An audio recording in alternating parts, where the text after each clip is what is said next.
கர்த்தருடைய நாமம் பரிசுத்தப்படுவதாக. இந்த நாளுக்கான வெளிச்சம் சங்கீதம் 34:5 சொல்லுகிறது, அவர்கள் அவரை நோக்கி பார்த்து பிரகாசம் அடைந்தார்கள், அவர்கள் முகங்கள் வெட்கம் அடைவதில்லை. இந்த காலை வேளையில கூட கர்த்தருடைய முகத்தை நாம் நோக்கி பார்ப்போம் என்றால், இன்னொரு வார்த்தையில் சொல்ல வேண்டும் என்றால், நாம் கர்த்தரை தேடினோம் என்றால் கர்த்தர் நம்ம முகங்களை பிரகாசிக்க செய்வார்.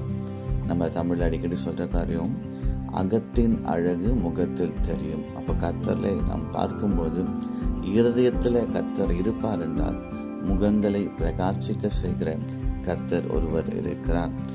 யாத்திராகம் 34 மோசே மலைக்கு போய் ஆண்டவரை தரிசித்து விட்டு வரும்பொழுது வசனம் சொல்லுவது, மோசேயின் முகம் பிரகாசித்ததாம். அப்போ அவனுடைய பிரகாசத்தை பார்க்க முடியாமல் ஜனங்கள் என்ன செய்தாங்களாம், அவன் கண்களை மூடினார்கள். அப்போ நம் தேவனை நோக்கி பார்க்கும்போது அவன் நம் முகங்களை பிரகாசிக்க செய்கிறார். இரண்டாவதாக, வெட்கம் அடைவதில்லை. சகியு என்ற ஒரு மனுஷன் இருக்கிறான். சகியு ஒரு நாள் நான் இயேசுவை பார்க்க வேண்டும் என்று சொல்லி தேடி வருகிறான். அவன் ரொம்ப குள்ளமான ஒரு மனுஷனாக இருக்கிறப்ப என்ன செய்யறானா, அங்க இருக்கிற ஒரு மரத்தில் மேலே இருக்கிறான். சகியு அங்கு ஒரு பாவியா இருக்கிறான். நிறைய பணம் இருக்கு, ஆனா பாவியா இருக்கிறான். அதனால ஜனங்க யாரையும் அவனை மதிக்கவே இல்லை. அப்ப என்ன செய்யறான், மரத்துல ஏறி இயேசுவை இவன் பார்க்கும்படி வந்தான். ஆனா இயேசு கரெக்டா அந்த மரத்துக்கு வந்த உடனே சகியவை நோக்கி பார்த்து, சகியவே நீ இறங்கி வா, நான் உன் வீட்டில் தங்க வேண்டும் என்று சொன்னான். அப்ப கீழே இறங்கி வரும்போது அங்க இருந்து நிறைய பேர் சொன்னாங்க, இவன் பாவி அல்லவா, இயேசு இவன் வீட்டில் போறாரு என்று சொல்லுகிறார். நல்லா யோசிங்க, அந்த இடத்துல சகியுடைய பெயரை அறிந்தவர்கள் அவனை பாவி என்று அழைத்தார்கள்.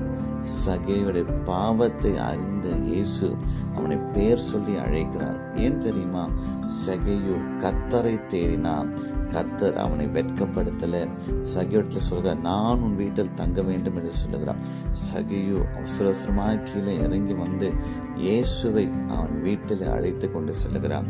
இயேசுவை வீட்டுக்குள் அழைத்து சென்று பிறகு சகியு சொல்லுகிறான், அவன் பாவத்தை அறிக்கை செய்கிறான்.